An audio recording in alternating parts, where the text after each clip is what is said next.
Hello sa inyong lahat!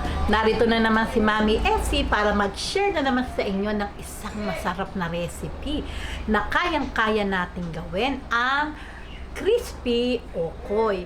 Pero bago tayo mag-umpisa, kung kayo ay nasa Facebook, don't forget to follow, like, and share. At kung nasa YouTube naman po, wag lang kalimutang mag-subscribe at pindutin ang bell button para lagi kayong updated sa ating mga bagong video. Ngayon, narito po ang ating mga kakailanganing sangkap. Gagamit po tayo ng kalahating kilong hipong maliliit. Basta po sasabihin nyo, pang okoy. Ito po ay hinugasan kong malinis. Tapos po, nag-init lang po ako ng tubig na nilagyan ko ng asin at inihugas ko po ulit. Ayan. Saka po patuluin natin mabuti.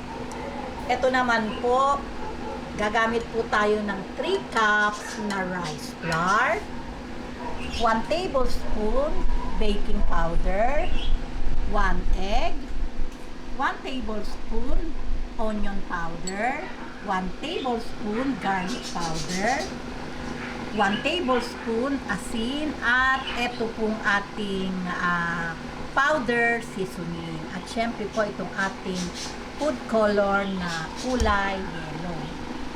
Ang tubig, 2 cups po ang ating gagamitin. Ngayon, umpisahan na po natin yung pagtitimpla ng ating rice flour.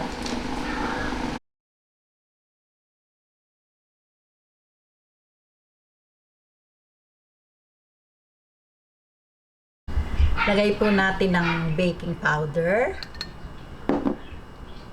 powder seasoning at asin,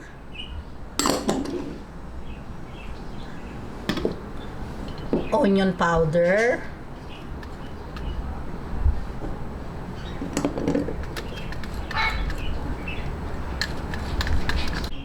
at itong ating garlic powder. Ayan, itong ating 1 egg,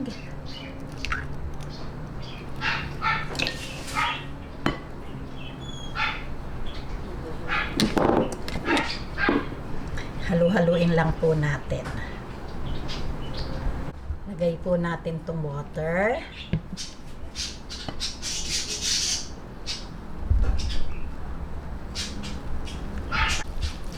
Ayan, dahan-dahan lang po yung paglalagay ng tubig, pero ito pong tubig ko ay 2 cups. Ayan. Ayan, 2 cups po yung nilagay kong water. Lagyan po natin ng yellow food coloring. Ayan. Tunawin po nating mabuti. Ayan, hintayin lang po nating matanggal na po yung buo-buo.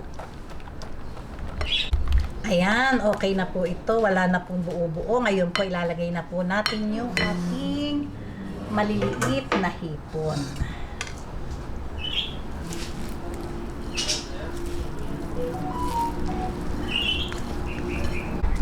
Ayan, mix lang po nating mabuti.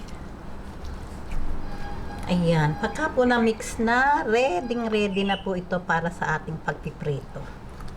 Ayan, di po ba? Napakadali lang.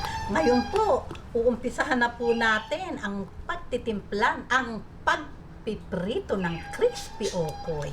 Ganyan lang po, sabay-sabay lang. Meron na tayong masarap na crispy okoy.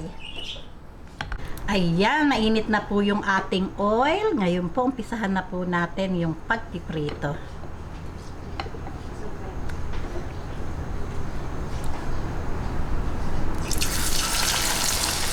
Ayan.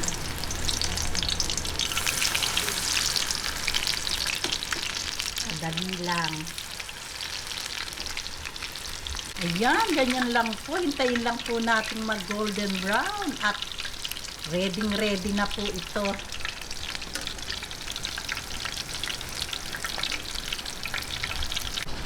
Ayan, ganitong ka golden brown po yung dapat, oh. Talaga naman po crispy.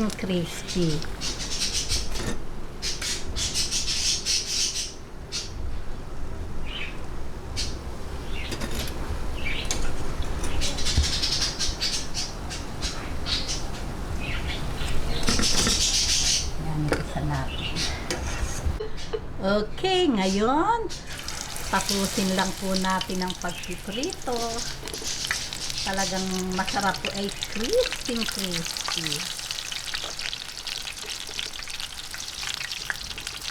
Magbabalik po tayo. Lutuin lang po natin itong ating napakasarap na crispy okoy.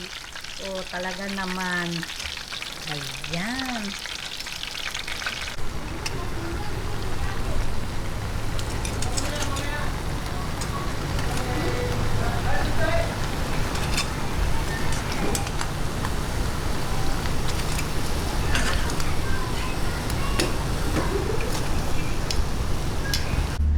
Ayan, heto na po ang ating napakasarap na crispy okoy. Tingnan nyo naman, talagang katakam-takam. Kahit po ano gusto nyo, ulam sa kanin, talaga naman pong pang-ulam. Pwede din naman po yung kutkutin po ba. Pwede din, pwedeng merienda, nasa inyo kung saan nyo gustong kainin ang napakasarap na crispy okoy. O, paano po? Nakalimutan ko na, tikiman na po tayo. Ayan, heto na po. Ipakikita ko po sa inyo kung gaano ka-crispy. O, talaga naman, o. O, di po ba? Malamig na po iyan, pero hindi po nagbabago. Talagang crispy. Okay?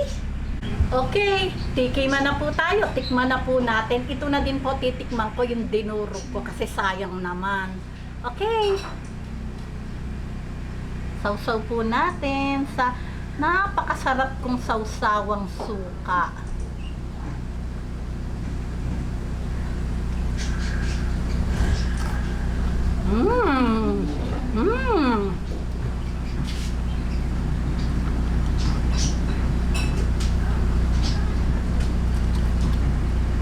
Talaga pong, ayan o, meron pa yummy.